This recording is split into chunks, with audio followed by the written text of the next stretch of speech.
नमस्कार। मैं उमर अमन सेमवाल एक नई विषय वस्तु पर चर्चा कर रहा हूँ। इससे पहले मैंने गढ़वाल के राजनीतिक इतिहास पर चर्चा कर ली है और गोरखानी पे चर्चा करने से पूर्व मैं जो हूँ गढ़वाल नरेशों के प्रशासन पे चर्चा कर रहा हूँ। जिस किसी ने गढ़वाल के इतिहास की पूर्व की वीडियो न देखी हो वो ज़रूर डिस्क्रिप्शन बॉक्स में जाके और मेरे चैनल पे जाके राजनीतिक इतिहास की वीडियो को सर्च करके उनको देख लीजिएगा। ये टॉपिक तभी उसके बाद समझ में आएगा। तो नया टॉपिक है गढ़वाल नरेशों का प्रशासन। ये प्रशासन जो है राजा अजयपाल से राजा प्रद्युम्न शाह तक का जो कार्यकाल था सार्वभौमिक गढ़वाल के राजाओं का, वहां तक का है। गढ़वाल नरेशों का प्रशासन अन्य राज्यों की अपेक्षा कुछ इतर था, क्योंकि ये पहाड़ी राज्य था, इसकी विषम भौगोलिक परिस्थिति थी।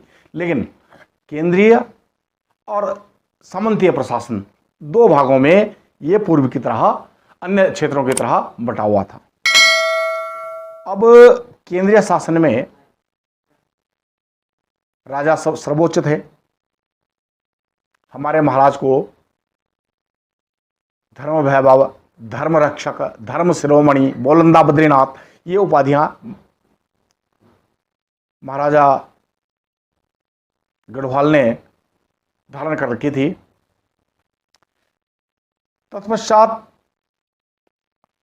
वो जो है अपने आंतरिक और बाह्य निर्णय लेने के लिए पूर्णतः स्वतंत्र थे। राजशाही में राजा सर्वोच्च थे। राजा के बाद दूसरा नंबर आता है युवराज का। युवराज को टीका साहब भी कहते थे और राजा का राजधानी में या राज्य से बाहर होने पर युवराज राजा के प्रतिनिधि के रूप में कार्य करते थे। तीसरा पद राजमाता। राजमाता का बहुत महत्वपूर्ण स्थान था। मैंने गढ़वाल के इतिहास के जितने भी पाठ बताए, राजमाता कर्णवती जो कि पृथ्वी शाह की संरक्षिका के रूप में जिन्होंने कार्य किया, उनके बारे में मैं चर्चा कर चुका हूँ। रानी कटौची जिन्होंने फतेह शाह के संरक्षिका के रूप में कार्य किया, उस बारे में मैं चर्चा कर चुका हूँ। तो राजमाता का एक महत्वपूर्ण स्थान था और विभिन्न विषयों पर राजमाता की सलाह जो है बहुत महत्वपूर्ण होती थी। इसके पश्चात जो अन्य पद थे केंद्रीय शासन के, वो गुरु या राजगुरु। राजगुरु जो राजपुरोहित होते थे वो राजगुरु का स्थान ग्रहण करते थे और गढ़वाल नरेशों के राजगुरु नौटी के नौटियाल लोग ही रहे हैं, तो राजगुरु का पद उनके पास बरकरार रहा। इसके पश्चात कुछ पुरोहित वर्ग भी था जो विभिन्न देवालयों के या कर्मकांडों से संबंधित थे। वो पद धार्मिक कार्यों में अपना महत्व रखते थे। अब प्रशासन में आते हैं। प्रशासन में मुख्तार या महामंत्री, महामंत्री का बहुत ही महत्वपूर्ण पद था।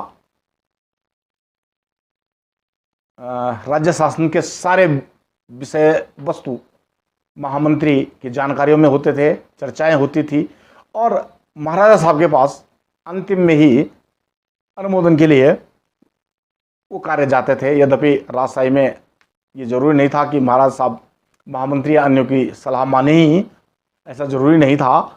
लेकिन लगभग मंत्रिमंडल के जो सदस्य थे जो आम राय बना लेते थे, लगभग राजा लोग उस राय को स्वीकार कर लेते थे। सार्वभौमिक मत था और देश हित में लिए गए निर्णय होते थे। महामंत्री का पद। उसके बाद केंद्रीय शासन में एक पद था वजीर। वजीर बहुधा प्रशासनाध्यक्ष होते थे और महामंत्री के नेतृत्व में जो मंत्रिमंडल निर्णय करता था उसको इंप्लीमेंट करते थे, यानी क्रियान्वयन करते थे। तो वजीर का पद भी बहुत महत्वपूर्ण था। उसके बाद एक पद था दीवान। दीवान जो है वो सेनापति को कहते थे। जैसे हमने प्रद्युम्न शाह के कार्यकाल में देखते हैं कि राम डोभाल दीवान थे। तो दीवान जो है वो सेनापति का कार्य करते थे। एक पद था दफ्तरी। आज कार्यालय में दफ्तरी होते हैं, लेकिन वो दफ्तरी अपने समय में बहुत बड़ी पोस्ट थी।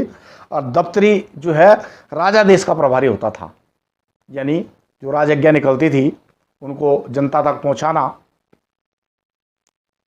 और विभिन्न जो कमीण सैन्य वगैरह जो प्रांतीय प्रशासन तक के जो प्रभारी लोग थे उन तक दफ्तरी के माध्यम से राजादेश पहुंचता था। अब दफ्तरी के बाद अगला पद था बख्शी का। बख्शी दूत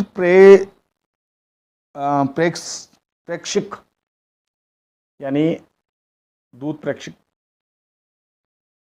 देश से दूसरे देश में, देश यानी राज्य के अंतर्गत कहीं पर कौन सा दूत भेजने हैं, क्या विषय वस्तु है, इसका प्रभारी होता था बख्शी, यानी समाचार भेजने और समाचार लाने वाला, सीधी सीधी बात यह। अगला पद था नेगी। नेगी बहुधा संभ्रांत क्षत्रियों को कहते थे, जो राजदरबार में अच्छे पदों पे लोग रहते थे और विभिन्न प्रशासन के कार्यों में भाग लेते थे, राजा को विशेष सलाह देते थे और राजा भी उनकी बड़े सम्मान करता था। कालांतर में वो नेगी टाइटल ही हो गया।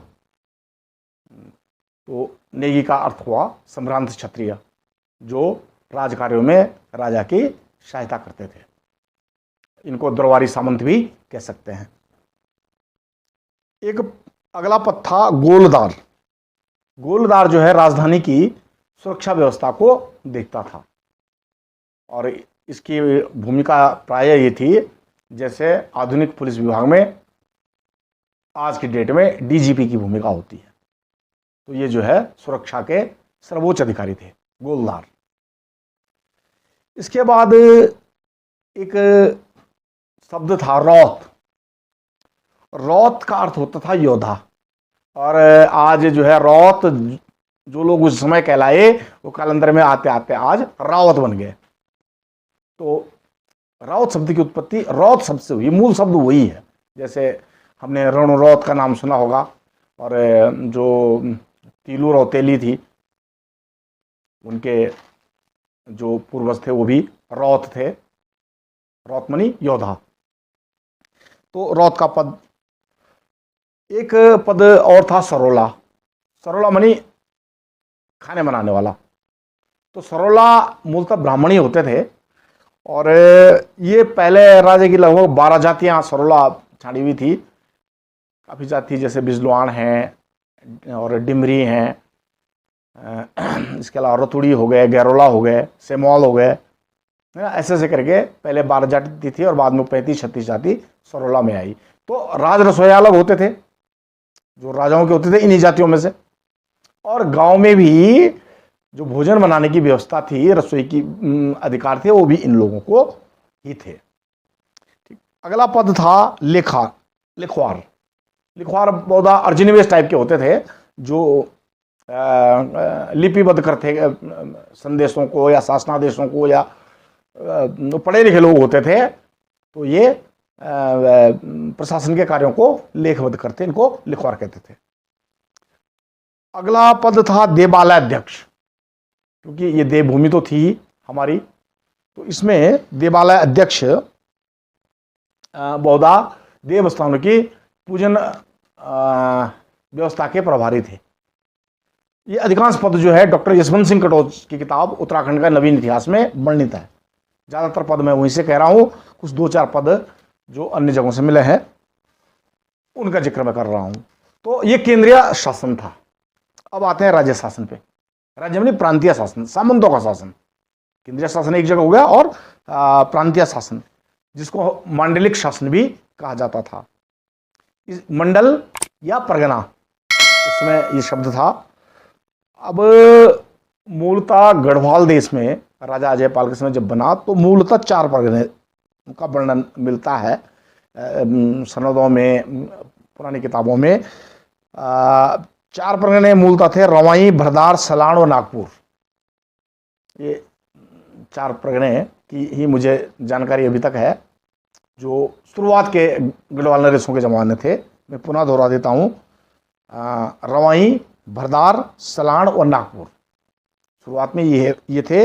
और बाद में आते आते, खैर कुछ तो इधर टिहरी रियासत में तो बाद में बटे, लेकिन ये संभवतः फतेह शाह प्रदुमन शाह के कार्यकाल तक आते आते बढ़ गए थे। तो रवाई परगना तो खैर बहुत बाद में हुआ, 2 भागों में, बड़ाठ और रवाई, ये तो टिहरी रियासत के समय हुआ। और बरदार में भी कठोर परगना अलग हो गया, दोंगी भरदार अलग हुआ। उसके बाद सलाण में देवलगढ़ और सलाण, और नागपुर में भी नागपुर और चांदपुर। इस प्रकार से ये परगने धीरे धीरे बढ़ गए, और बाद में शायद कुछ और भी बड़े होंगे। तो जितनी जितनी जानकारी मुझे मिल पाई मैं वो आपके सामने रख रहा हूँ। तथापि अगर कोई कमी बेसी हो, क्योंकि ये कदाचित कुछ किताबों के अध्ययन के आधार में मैं कह रहा हूँ, अगर कहीं कमी बेसी हो तो आप जो है इतिहास की अन्य पुस्तकों पे जरूर देख लें। डॉक्टर शिव प्रसाद डबराल जी की पुस्तकों पे देख लीजिएगा, और यशवंत सिंह कटोच जी की किताब पे देख लीजिएगा, पंडित हरकृष्ण रतूड़ी जी की किताब पे देख लीजिएगा, या अन्य एक किताब है गढ़राज्य की शासन की यादें, मनीराम भगोड़ा की लिखी हुई, वो भी पढ़ी थी मैंने। तो अन्य किताबों पे भी आप जरूर देख लीजिएगा। मैं एक दिशा बता रहा हूँ, और खासकर जो नए छात्र तैयारी कर रहे हैं कंपटीशन की, और आपसे मेरा निवेदन भी ये है कि आप अन्य संदर्भ ग्रंथों को भी देखते रहें, ताकि और भी बढ़िया जानकारी आप तक पहुंच सके। मेरी जानकारी बहुत फाइनल नहीं, मैं ये कहूँगा कि मैं जो कह रहा हूँ वो संपूर्ण सत्य है, कुछ और भी नई चीज़ें हो सकती है। तो ये तो परगने की बात आई। अब परगने का जो मुखिया होता था वो पूर्व गढ़वाल नरेशों के ज़माने उसको कहा जाता था कमीण। ठीक है, कमीण जो है स्थानीय यानी प्रांतीय शासन में उसकी लगभग वही भूमिका थी कमीण की जो आज की डेट में कलेक्टर की है। वो भी उस समय मूलतः जो भू राजस्व है उसको एकत्रित करने का काम करता था, और उसके साथ प्रशासनिक और दंडिक अधिकार भी थे कमीण के पास। इसीलिए तो कभी आपने पुराने लोगों से सुना होगा कि पुराने लोग कहते कि यार वो बहुत कमीना इंसान है, कमीना इंसान कहते थे ना, आपने सुना होगा। तो कमीना शब्द की उत्पत्ति उसी कमीण से हुई है, क्योंकि वो कमीण लोग जो है जो राजस्व एकत्रित करते थे बड़े निर्दयी ढंग से करते थे। तो इसलिए लोगों ने कमीण चल के वो बाद में कमीना ही शब्द हो गया। ठीक है, सब यहां तक समझ में आ गया होगा।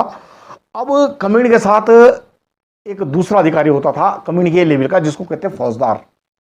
फौजदार जो है मूलतः सेनापति को कहा जाता था, और बाद में मेरे ख्याल से उत्तरकालीन गढ़राज्य शासकों के जमाने उस फौजदार का नाम बदल के थोकदार हो गया। ठीक, हमारे रियासत टिहरी गढ़वाल में बरसाली के बिष्ट लोग जो है थोकदार लोग थे। यहाँ पे जितनी जानकारी मुझे है, तो तब संभवतः फौजदार शब्द हट गया था और फौजदार की जगह थोकदार शब्द आ गया था। ये तो परगनों की बात हुई। अब कमीण, थोकदार, फौजदार ये तो प्रांतीय स्तर के लोग थे। उसके बाद पट्टियां, फिर परगने से छोटी इकाई होती पट्टी, और पट्टी के मुखिया बहुधा सयाने होते थे। बाद में उनको रियासत टिहरी गढ़वाल के समय एक शब्द और आया उनके लिए, मालगुजार, लेकिन उससे पूर्ववर्ती जो शब्द है वो सयाना ही था। तो सयाने जो है बहुधा पट्टियों में भू राजस्व एकत्रित करने का काम और न्याय व्यवस्था देखते थे। तो गढ़नरेशों की न्याय व्यवस्था पे मैं अलग से चर्चा करूंगा दूसरी वीडियो में। तो अब सयानों पे बात आती है। सयाने लोग बहुधा पट्टी की व्यवस्था करते थे। बाद में रियासत टिहरी गढ़वाल में 19 सयानों को बाद में मालगुजार नाम पड़ गया था। और सयानों के अधीन जो है पट्टियों में फिर पंच भी होते थे, और पंच लगभग छोटे गांव से एक एक पंच, और कोई बड़ा गांव हो गया तो फिर 2 पंच। तो वो पंचायत उनकी होती थी।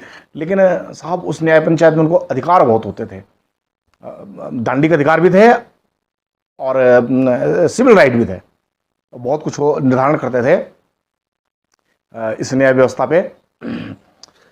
अब खैर उस जमाने ये जो शब्द थे इनसे लोगों में भय भी बहुत होता था। अब जब न्याय व्यवस्था आएगी तो मैं उसके बारे में पुनः न्यायिक पर चर्चा करूंगा। अभी तो ये सिर्फ प्रशासनिक व्यवस्था थी, न्याय व्यवस्था, गढ़ निरसों की न्याय व्यवस्था और गढ़ निरसों की कर व्यवस्था, आर्थिक सामाजिक सारा विवरण लिखूंगा। तो मुझे विश्वास है कि आपको मेरी वीडियो पसंद आई होगी। इसी के साथ जय हिंद, जय भारत, जय उत्तराखंड। धन्यवाद।